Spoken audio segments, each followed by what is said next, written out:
কিছুক্ষণ আগে, ঘন্টা দুই আড়াইক আগে, বাংলাদেশে ঢাকায় একটি অত্যন্ত দুঃখজনক এবং জঘন্য একটি ঘটনা ঘটেছে। ইনকালাব মঞ্চের নেতা জনাব ওসমান হাদি, তাকে গুলি করা হয়েছে, তার উপরে গুলিবর্ষণ করা হয়েছে। আমরা কিছুদিন আগে দেখেছি চট্টগ্রামে একইভাবে আমাদের আরেক প্রার্থীকে গুলি করা হয়েছিল। প্রিয় ভাই বোনেরা, প্রথমেই আমি এই ঘটনার জন্য তীব্র ঘৃণা এবং প্রতিবাদ জানাচ্ছি। আমাদের উচিত হবে সারা বাংলাদেশে গণতন্ত্রের পক্ষে যত মানুষ আছে প্রত্যেকটি মানুষের উচিত হবে এই ঘটনার তীব্র প্রতিবাদ এবং ঘৃণা জানানোর। আসো, আমাদের আজকের এই অনুষ্ঠান থেকে আমরা এই ঘটনার প্রতি তীব্র ঘৃণা এবং প্রতিবাদ জানাই এবং একই সাথে বিএনপি এবং ছাত্র দলের দায়িত্বশীল একজন কর্মী হিসাবে আমাদের দায়িত্ব হবে প্রশাসনকে, যারা এই ঘটনার সুষ্ঠু তদন্ত করবে, তাদেরকে আমাদের অবস্থান থেকে সহযোগিতা করার কোনো স্কোপ সুযোগ যদি থাকে, আমরা আমাদের সর্বোচ্চ সহযোগিতা করব, যাতে করে তারা প্রকৃত যে দোষী ব্যক্তি তাদেরকে খুঁজে বের করে দেশের আইন অনুযায়ী তাদেরকে শাস্তি প্রদান করতে পারে। প্রিয় ভাই বোনেরা, দেশ একটা অত্যন্ত সংকটের ভিতর দিয়ে যাচ্ছে।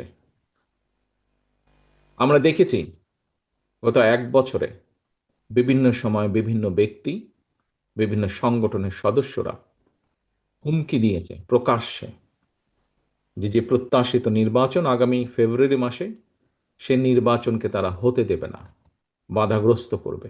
প্রকাশ্যে হুমকি দিয়েছে একটি দল, গোষ্ঠী বা কিছু ব্যক্তি এই দেশকে, দেশের মানুষের শান্তি, স্থিতিশীলতা বিনষ্টের জন্য উঠে পড়ে লেগেছে। এবং এই কারণেই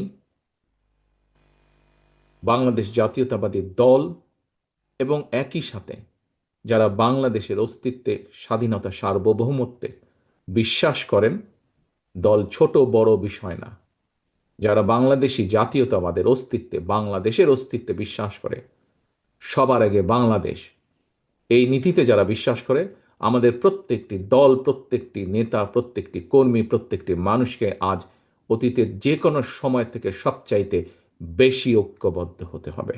কারণ যারা এই দেশের স্বাধীনতাকে ধ্বংস করতে চায়, এই দেশের সার্বভৌমত্বকে ধ্বংস করে এই দেশের স্থিতিশীলতাকে ধ্বংস করতে চায়, তারা তাদের ষড়যন্ত্র যে শুরু করে দিয়েছে, আজকে ওসমান হাদির ঘটনা দিয়ে তা প্রমাণিত হয়।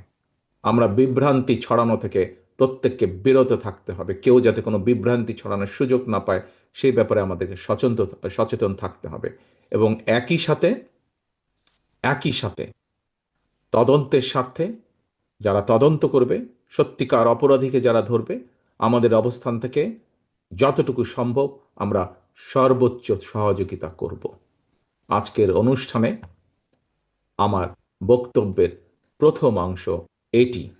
আমাদেরকে প্রতিবাদ গড়ে তুলতে হবে এবং যে কোনো মূল্যে অন্যায়ের বিরুদ্ধে প্রতিবাদ গড়ে তুলতে হবে, যে কোনো অন্যায়ের বিরুদ্ধে এবং যে কোনো মূল্যে এই দেশের মানুষ যাতে করে তাদের হারানো গণতান্ত্রিক অধিকার ফিরে পেতে পারে, তার জন্য আমাদেরকে সদা সর্বদা সচেষ্ট এবং সতর্ক থাকতে হবে।